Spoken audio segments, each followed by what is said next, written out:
Sana mag-share sa mensahe ng Diyos kasi naka-viral ngayon ang balita tungkol sa mga sabongerong pinatay. Matagal na ito na mensahe ng Diyos na sinusulat ni Narciso Olalo. So, sa screen na ito, ang viral na video tungkol sa mga sabongero nasa mensahe ng Diyos. At ito ang mga striking statements sa mensahe. Habang nakatayo ako, narinig ko ang boses ni Diyos Ama. Ang sabi, particular ang ong, ang salita ng Diyos. This is very interesting kasi sa mga balita ngayon, lumalabas na ang alleged mastermind ay si Atong Ang. Pero, hindi natin masasabi kasi under investigation pa. Pero nakasulat ito sa mensahe ng Diyos. Malinaw din sa mensahe ng Diyos, sumigaw si Jesus Christ. Ang sabi niya, ayan, ang van. Sa video na ipapakita ko in the next few minutes, makikita din niyo na may van na ginagamit ng mga kriminal sa pagdakip sa mga sabongero. Coincidence ba ito na ang alleged mastermind ay si Ang? Kasi malinaw sa mensahe na mention ang na pangalan. Nasa mensahe ng Diyos ito na sinusulat ni Narciso Olalo.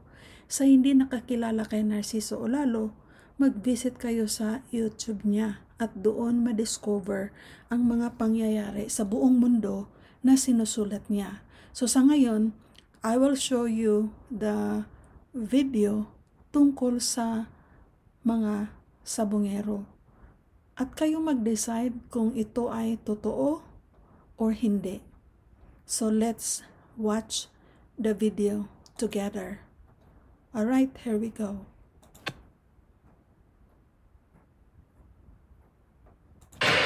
Itinali sa sakong may buhangin bago itinapon sa Taal Lake. Ganyan ang ginawa sa mga nawawalang sabongero ayon kay alias Totoy. Ang akusadong gusto nang tumestigo sa kaso. Naglabas din siya ng video sa pagkakagapos sa nawawalang sabong master agent bago umano ito pinatay. Panoorin sa aking eksklusibong pagtutok.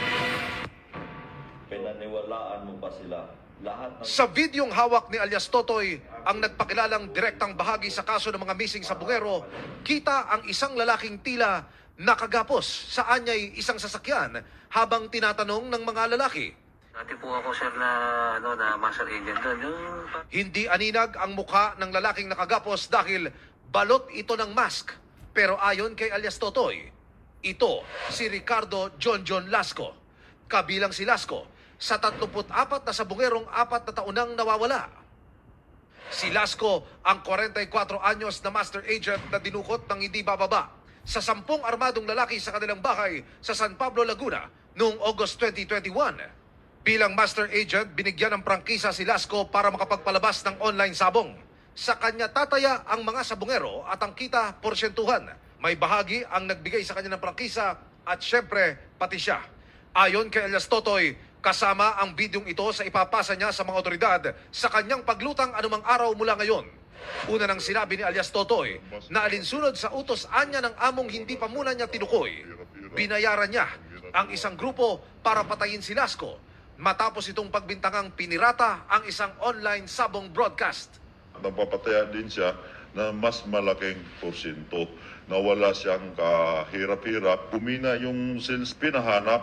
Ang video ni Lasco, pinadalaan niya ng mga taong binayaran niya bilang pruweba na nakuha nila ito. Ang nagbigay ng video, isa sa pinaka-team leader sa kumuha kay John Lasco. Ano ang background ng mga ito? Ito ba yung mga sibilyan? O ito yung uniformado o ano? Sila ay mga uniformado. Sundalo po o pulis? Pulis. Kasama ho sila sa kakasuhan, tama po? Kasama sila. Basta isang grupo yan. Ayon kay alias Totoy, pagkadukot kay Lasco at nang makuna na ito ng cellphone video bilang pruweba, ay agad din itong itinumba. Pagkuha sa kanya, sinakay sa sasakyan at inimbestigahan, ikot-ikot bago pinatay. Yun hong video na yan, kailan ho kinunan? Hindi ko matandaan. Basta yung paglabas doon sa CCTV, yun na yun. Tuloy-tuloy yun. Pagsakay ng sasakyan, kinuhaan na nila yan. Hindi lang daw 2 million pesos ang kanilang ibinayad sa grupong pumatay kay Lasco. Humirit-an niya ng dagdag na 2 milyong piso ang grupong kinontrata para tapusin ang trabaho. Ako mismo ang nagbayad sa kanya ng 2 million para anuhin yun. Kulang ng 2 million, sir. Gawa ng maraming tao ang ginamit ko dito. Tulad ng ibang missing sa bungero ayon kay alias Totoy, tinali daw sa sakong may buhangin ang labi ni Lasco para hindi lumutang. Tsaka pinalubog sa isang palaisdaan sa Taal Lake. Napanood na Okay, I will stop from there. Kayo na manood sa 24 oras. Again, credit to 24 oras ang video na ito. Pinakita ko lang para kayo timbang-timbang sa mensahe ng Diyos na sinulat ni Narciso Olalo. So ngayon, ipapakita ko sa inyo ang mensahe ng Diyos tungkol sa mga sabongero. Okay, ito yung mensahe in February 24, 2022. So let me read the whole mensahe. Narciso Olalo, February 24, 2022. Mensahe ng Diyos. Sa pagkagising ko sa umaga, napanood ko ang video ng TV Patrol tungkol sa mga taong na missing na mga sabongero. Nagpasya, naisipan kong humingi ng mensahe sa Diyos kung ano ang nangyari at sino ang nasa likod ng pangyayari. Sabay humiga ako at bago ko pinikit ang mata ko, humiling ako uli. Ang sabi ko, best friend, pwede bang ipakita mo sa akin kung sino ang nasa likod ng mga sabongero na mga missing at ano ang nangyari? Hindi ko namalayan, nakatulog ako. Habang nakatayo ako, narinig ko ang boses ni Diyos Ama. Ang sabi, particular ang ang salita ng Diyos. Nagbago ang senaryo. Naglalakad kami ni Jesus Christ sa lugar na hindi kilala. Sabay, humingi siya sa harapan ng malaking building. Sabay sumigaw si Jesus Christ. Ang sabi niya, ayan, ang van. Sa gulat ko, napatingin ako sa loob, bandang likuran ng building, at nakita ko ang van na kulay puti, na mas higit sa 3. May kinuha si Jesus Christ na bote at nag-spray siya sa kanan ko. At nakita ko ang mga kabataan. Naisip ko, baka pag naamoy nila, makatulog sila. Sabay, may lumabas na 2 lalaki na nanggagaling sa loob. Ang sabi ng Diyos, si Jesus Christ, sila ang nasa likod ng pagkamising ng mga tao. Napatingin ako sa unahan, nakita ko na may malawak na tubig at malalaking nakatayo sa tubig at may isang lalaki na palapit sa likuran na nasa tubig. Naisip ko na baka talian niya ang lalaki at ihulog sa tubig. Kaya nag-alala ako sa nakita ko. Sabay nagising ako. Umaga na pala ang mensahe ng Diyos. Kung babasahin ko ito, ang ibig sabihin ng Diyos sa kahilingan kong ipakita kung ano ang nangyari at sino ang nasa likod ng pagkawalan ng mga sabongero. Sa sigaw ng Diyos na particular ang ibig sabihin, 2 grupo ang nasa likod. Si particular, ibig sabihin, siya mismo ang nasa likod, si Ang. At may isa pang Chinese din, baka Ong ang apelyado. Basta Chinese ang isang grupo. Sa pinakita ni Jesus Christ na spray, ibig sabihin niya, dito, pag dampot nila sa tao, pag nasa loob na ng van o sasakyan, ini-sprayhan nila ng pangpatulog para hindi na mag-ingay sa loob ng van. Ang 2 lalaking lumabas, sila ang nasa likod ng pangyayaring pag nahuli na nila ang mga taong pinagdadampot nila. Ang tubig na malawak na pinakita kung babasahin ko ito, maaaring sa dagat nila ihulog kung papatayin na nila. Ang lahat ng ito ay mensahe ng Diyos. Sana buhay pa ang mga taong ito at pakawalan nila para sa kanilang kanya-kanyang pamilya. Sana hindi pa huli ang lahat. So, ito ang mensahe na sinusulat ni Narciso Olalo, dated February 24, 2022. At saka malinaw naman, kasi in-explain niya ito sa Facebook.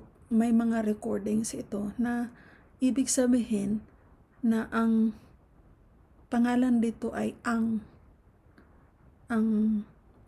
nag-lead sa grupo according sa mensahe ng Diyos. Tapos, ang tubig na malawak na pinakita, ang meaning daw, maaring sa dagat nila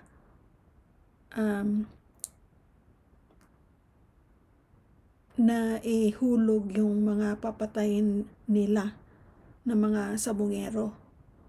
At saka sa news report, malalaman din natin na ang sabi, tinatapon daw yung mga sabungero sa lawa ng Taal Lake. So parang, I would say, tumpak ang mensahe. Malinaw sa mensahe ang mga sinasabi ni Narciso Olalo. Kaya, I would like to highlight again ang mga striking statement ito. Particular ang salita ng Diyos. Malinaw din ang sabi ni Jesus Christ. Ang sabi niya, ayan ang van. Sa video kanina, makikita niyo na sinakay sa van yung mga sabungero. So, yun nga, coincidence ba ito? At saka, may follow-up pa na mensahe. Kahapon, July 4, 2025. At ito ang mensahe. July 4, 2025, mensahe ng Diyos. Pagising ko sa umaga, walang mensahe na pinakita ng Diyos nang dahil 6 a.m. pa at inaantok ako. Sinusubukan kong humingi ng mensahe sa Diyos tungkol sa whistleblower, sa nawawalang mga sabungero na si alias Tutoy. Ang sabi ko, best friend, ipakita nga sa akin kung anong papel ni alias Tutoy na lumuntad tungkol sa nawawalang mga sabungero at ano ang papel ni Atong sa nawawalang sabungero. Saglit lang nakatulog ako. Habang nakatayo ako, may dalawang lalaki na nag-uusap sa likod ng isang bakod. Ang narinig ko lang, halaga ng pera 3 beses. Binanggit ang pera, 1 million, 2 million at 1 million uli.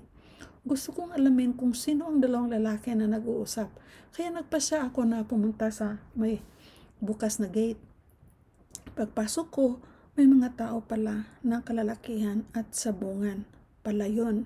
Bigla ako naiihi. Nakita ko ang plastic case na lagayan ng gatas. Nagpasya na lang ako na doon umihi. Habang nakaupo ako na umihi, dumadaan ang mga kalalakihan at nagtatanong ako, tapos na ba ang sabong? May sumagot, oo. Umaga na kasi. Bawat dumadaan, tinitingnan ko ang mga mukha nila. Nang matatapos na ako sa pag-ihi, napansin ko na may tae palang lumabas. Hindi ako nagpalata. Tumayo ako para magpunta sa gusali at doon na lang ako naghugas sa puwet ko na may tae. Habang lumalakad ako, nakita ko ang butas. Tinusok ko ito, inisip ko kasi may maraming daga na nagtatago sa ilalim. Pagtusok ko, malalim pala. Lumingon ako sa paligid para maghanap ng mahabang panusok na kahoy. At laking gulat ko na nasa lupa ang mukha ni Atong. Ang akala mo, ulo na naputol na nilagay sa lupa at nakatingin sa akin. Sabay nagising ako. Nakatulog pala ako ng kalahating oras. Ang mensahe ng Diyos. Ang paliwanag ko nito, gagawin ko sa linggo sa gagawin kong Zoom meeting July 9, 2025. So, yun ang mensahe na naman. So, kung gusto nyo malaman ang kahulugan sa mensaheng ito, join kayo sa Zoom at saka naka-live din sa Facebook on July 9, 2025, 9 a.m. oras sa Pilipinas. Hintayin nyo ang paliwanag ni Narciso Olalo. Lalo na may bagong balita na naman na yun nga, si ang parang alleged mastermind. Pero again, it's still under investigation. Pero sa alam natin, nakasulat na sa mensahe ng Diyos at alam nyo, ang lahat na sinusulat ni Narciso Olalo, nangyayari talaga. So, let's watch the video for now kung paano pinatay ang mga sabongero. Okay, let me play. Napatay ang mga sabungero. Anong pamamaraan na ginagawa nitong mga kamo ay pumapatay at sino-sino mismo ang pumapatay? Na pinusasan kasi nila yan, no, nakita ko yung mga polis na yun, nakapusat yan. Tapos tinatalian ng tie wire sa liig. Yung killing mo display, dahan-dahan ginagarote nila hanggang sa lumabas yung dila at saka nakakahihi na yung tao. I would like to stop. Kasi sa mensahe kanina, sinasabi sa mensahe ng Diyos na, yun nga, tinatali ang mga tao. So, hindi ba tumpak sa testimony sa taong ito? Okay, let me continue. Then patay na. Pagkatapos niyan, meron silang mga tao doon na yung tao na sa paligdaan, tao nung isang pulis na taga yung nilalasdasan, yung yung may mga lamat, lumulubo, ginaalis nila yung dugo. At saka, nilalagay sa tabta na pinapak yung tao, tinatalian ng tie wire kasama yung buhangin para pandubog. Yung kinikwent... Okay, go ahead. Saka sinasakay nila sa bangka, tinatapon sa gitna ng talik. Okay, I will stop from there.